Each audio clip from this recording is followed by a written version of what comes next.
Mr. Davis, everybody is familiar with the United Health issue where there's a hack. And speaking to Andrew Woody, the CEO of United, he said that they will only have, if any software is more than 2 generations old, so if Windows 15 is the latest version, anything older than Windows 13 is replaced. And exploring this with them, it's my impression, though, that a lot of rural hospitals would have Windows 5. And I'm not blaming them. I'm saying when you have thin margins with a lousy payer mix, there's a limit to how much you can put into reinvestment. And frankly, there may not be the people, if you need somebody on site to service, then you need to have people living in a rural community to service or driving there from someplace else. Any thoughts about this? I mean, I was pursuing this. Is this a point of vulnerability for change, that we have people billing from places that cybersecurity may not be strong? He assured me that their software would attempt to intercept that. But the point is, you see where I'm going with this. Yeah. No, it's a great question.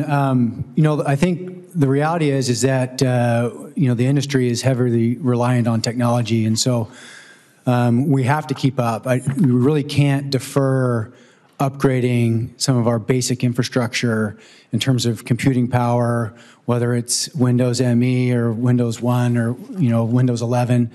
Obviously, there's a grace period there of when you update and replace, but there's so much technology, whether it's imaging, whether it's nuclear medicine, whether it's cardiac, that we wouldn't be able to render care if we did not have adequate infrastructure. Now, but so understand the infrastructure is necessary. Yes. Obviously, if you don't have an MRI, you can't do an MRI. Right. But you're going to have to bill no matter what. Yeah. And now everything is billed electronically. Right. Right. And so, what is the general state? Do you know, or perhaps this is a question for Dr.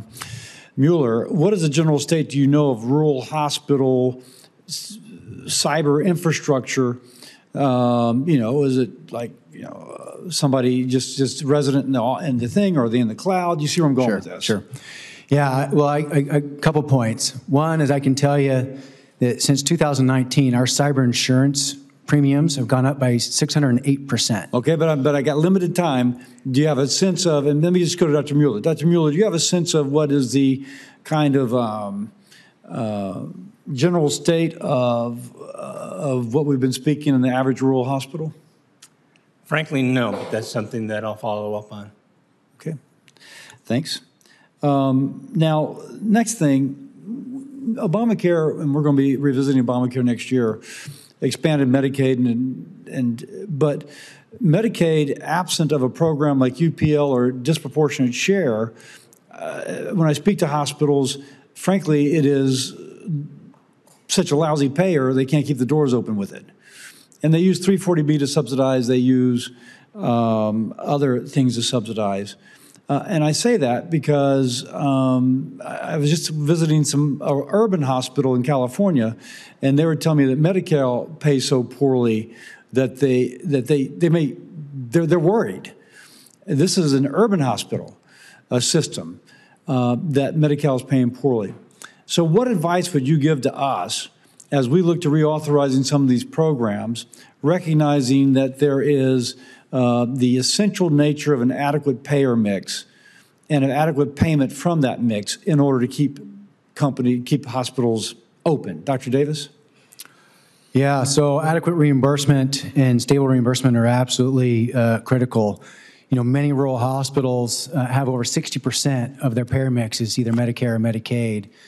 Obviously, with the UPL, the Medicaid expansion, 340B, there are a lot of programs that are meant to help subsidize inadequate reimbursement. And so anything I think that this committee and Congress can do to pay providers adequate reimbursement for the cost that it takes to render the service. Now, you're speaking of providers, and the hospitals do have those subsidies, but the physician typically does not. Correct. And so the physician, if she or he is attempting to do private practice, it's going to be sucking wind if you got that kind of payer mix. Dr. Chopchik, Mr. Chopchik, how would you respond to this? I would echo Mr. Davis's comments in that the mix is problematic to begin with. You mentioned two primary government payers that drive rural reimbursements, and they have eroded. Medicare and Medicaid driving lower reimbursement. And yes, and they have eroded, sir. Yeah, and I think we could add CHIP to that too, because that's usually a Medicaid rate. I'm almost out of time. I will yield. Thank you.